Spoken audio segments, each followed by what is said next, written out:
your host, Dark, first of his name. Today, I think we will open up some Unfinity and talk about something I've been really avoiding. Let's talk about the new set that's coming out here soon, in a couple months or so.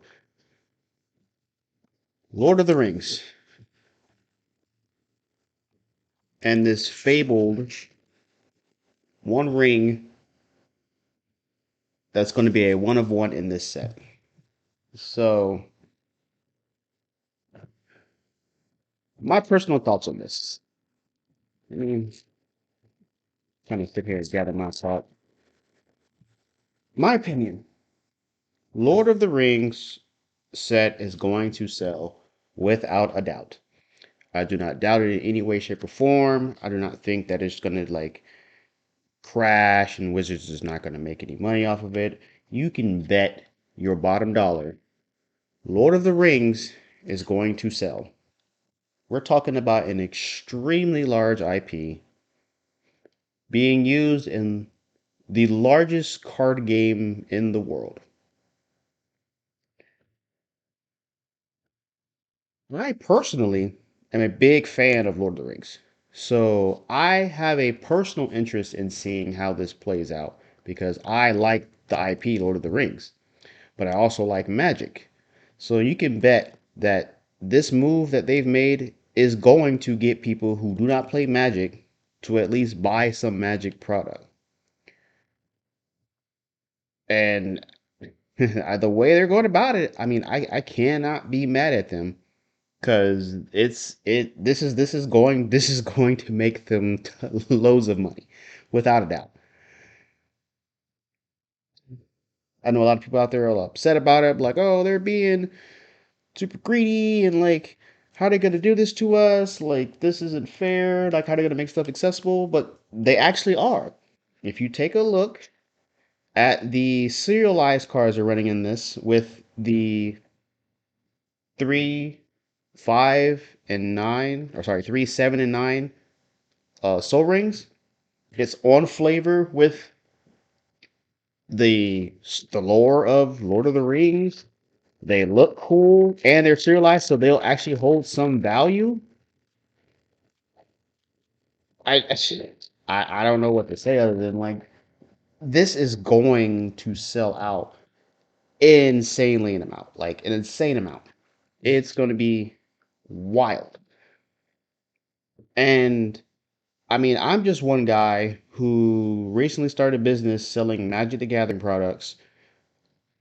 I'm not a big fish. Not even remotely. Not even close. Not even likely. Not even could be in the future of the next year or so. We're talking, there are people here who are going to buy up percentages of the entire market and essentially try to corner this product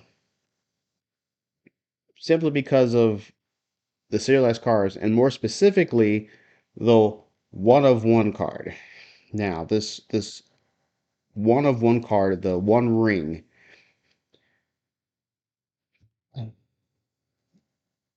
This product, that specific item in this product is 110% for the whale. The guy who wants to collect this, who wants to be the only person to have such item. We're talking multi-millionaires, if not billionaires, are the ones who are going to be able to secure this item. Now we already know there was already an offer of $100,000 for this ring before this card before it even comes out, and it's already been beaten. Now I'm not super heavy into the value of collecting because I am relatively new to collecting. I've always played Magic, but I kind of like collecting now, so I've begun my collecting journey. Thank you for being here with me. But we're talking like, how much does a Lotus go for right now? Or a moderately played Black Lotus. If I'm correct, don't quote me on this, but I believe you can get it what around 10. 10 to 12,000, and that's just light played, moderate play for a Black Lotus. It just, I would have to Google it up. I could probably go Google right now how much a signed Black Lotus would go for. Matter of fact, let us do that. We'll do that right now.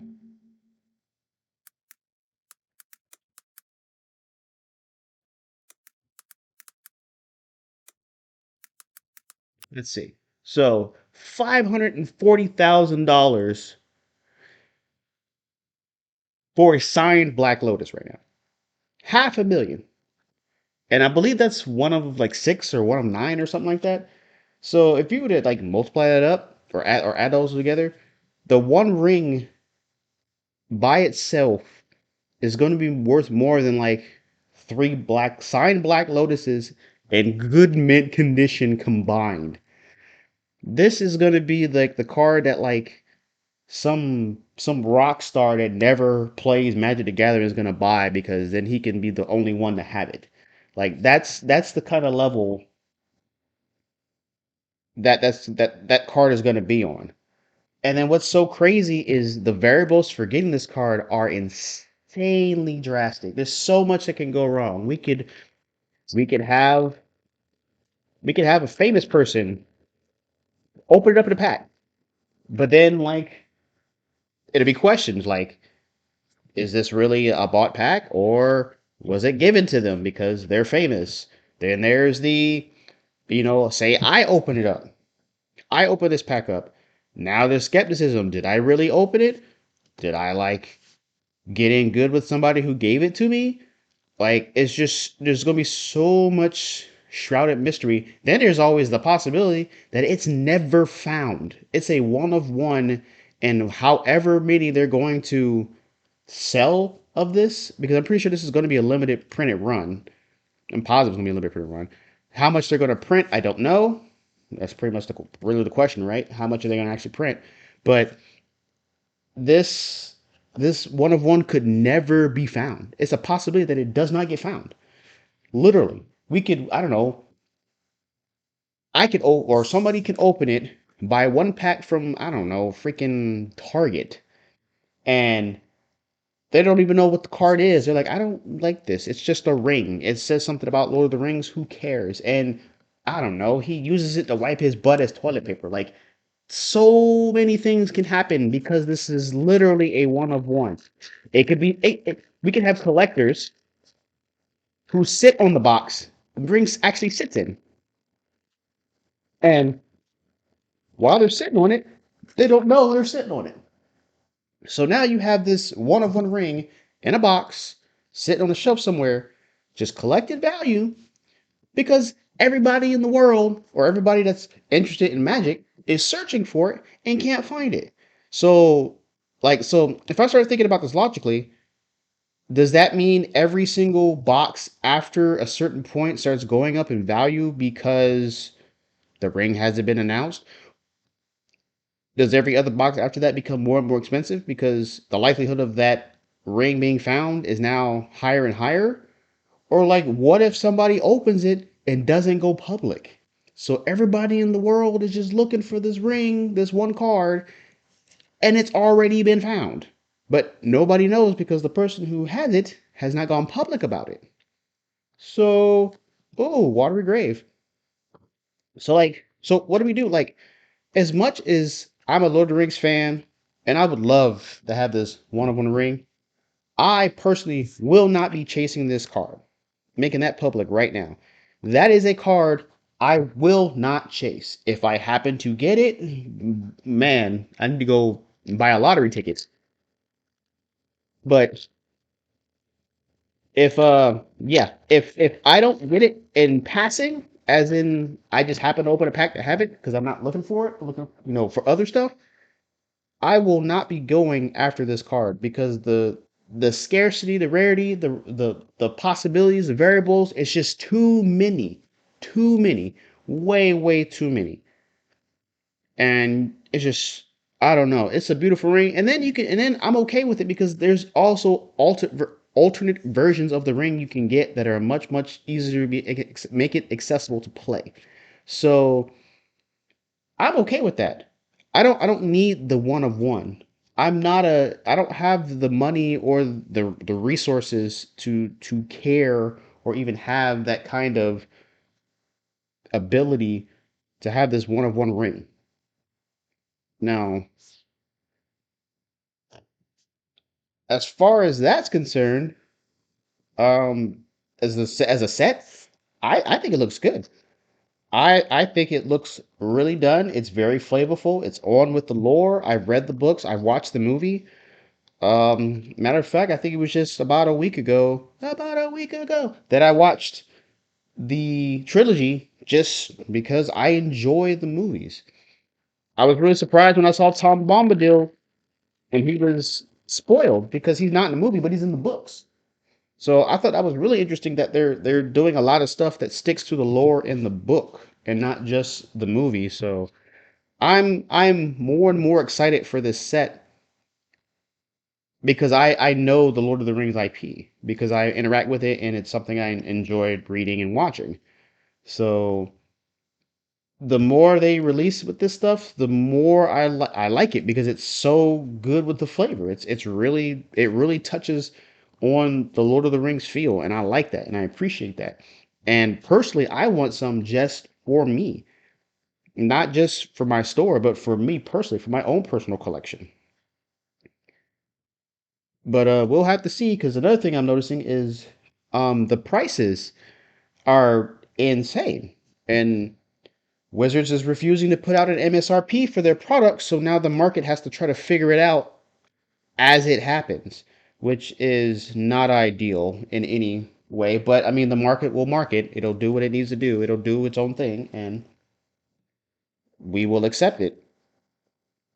I mean, not more you can really say or do about that. But as far as this set, I am pleased. I am very pleased with what they've revealed so far, and I look forward to opening up Lord of the Rings sets and playing with this set, this limited set they're gonna have. Um, as far as War of the Machines, that one's much sooner. That comes out next month. Um, I don't know because I haven't really been following the story for this whole block, but I'm curious to see what things they'll pack in it. I know since Lord of the Rings is coming out in the near future, followed by this Commander Masters. Oh, this Commander Masters, that is going to sell as well. It is. They're gonna pack so much goodiness into that set that you can't do nothing but buy it. You won't have a choice but to buy it.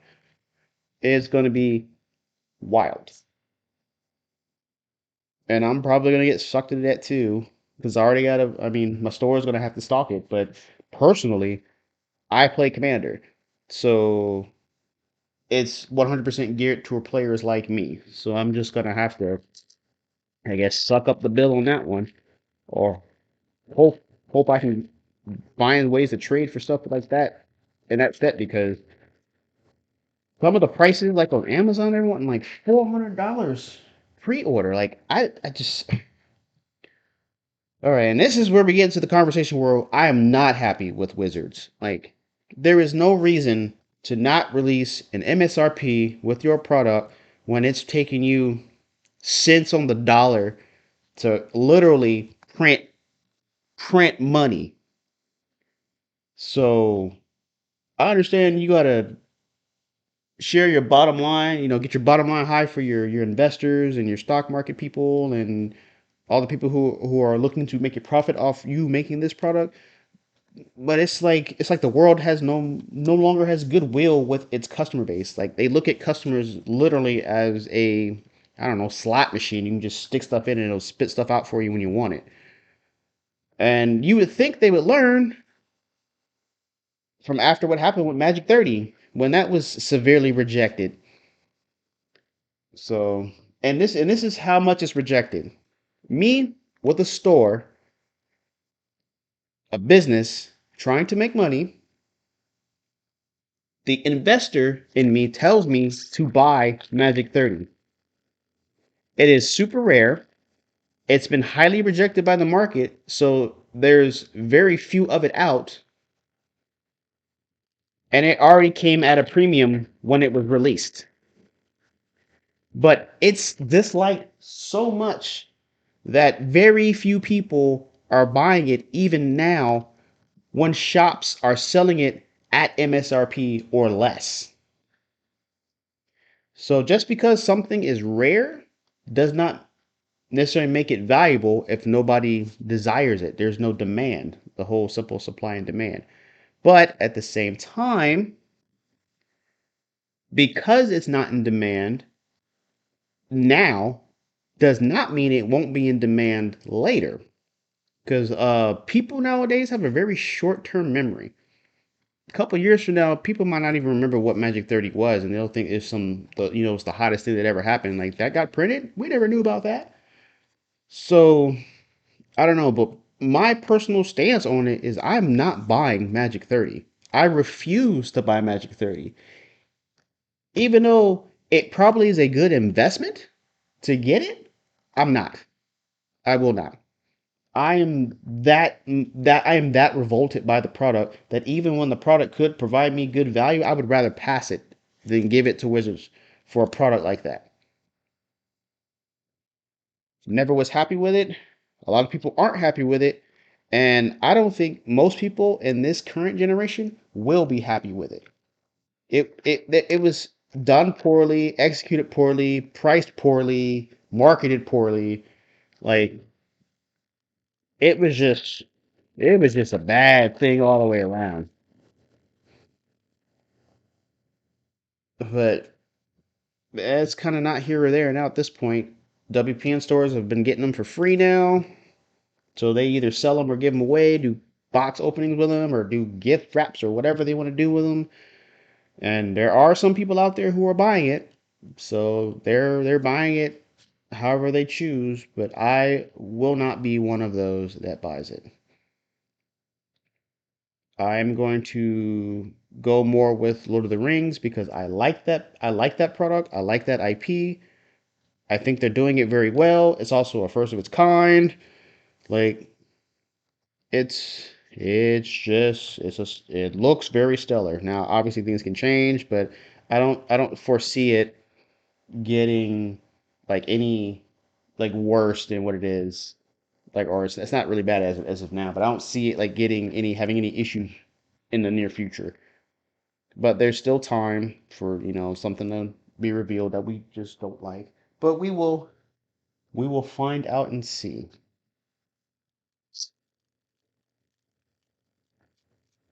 And here we are on the last pack of Infinity. If I remember, we pulled only one dual land. Pulled a Watery Grave in its foil, not Galaxy foil though, not Galaxy foil, but still a foiled Shockland. I said dual land, Shockland. I stand corrected. But yeah, that's pretty much my 2 cents on kind of Lord of the Rings. Touched a little bit on Command and Masters. Touched a little bit on War March of the Machines.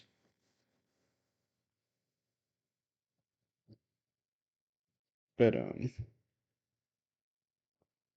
yeah, that's pretty much all I can really say on that right now because I don't want to be all long-winded for no reason. Actually, how long have we been here? We've been here for a hot minute. A hot minute. All right, those are the two. Yeah, so we can open up the box topper, see what we get. We get a Temple Garden foil. How nice is that? So we did manage to get two Shocklands. We got a Temple Garden and we got a Watery Grave. So pretty neat. Ah, yeah. Actually, I really like them. These lands are nice. Look at that. Look at that. Beautiful, right? I really do like these. They've been really. I can't say it enough, and I'll say it again. They've really been outdoing themselves with land in the last couple of sets. But that is all I have. I'm not going to keep y'all here too long. I appreciate you coming. If you're new here, don't forget to like, comment, and subscribe. Hit the notification bell so you know when I post a video. If you're returning, thank you for sticking out with me for this whole video and hear my little 2 cents on what's going on in the world of magic. If you want to follow me on any of my social medias, the links to those will be in my description below the video. Don't forget to check my store out at darknativegames.com. Pick up your own boxes, bundles, or singles. And we are regularly adding singles and more products to our store weekly. So check it out. Poke your head in, get you some cool singles, and crack open some packs. And I want to say this is Dark versus his name checking out. Peace.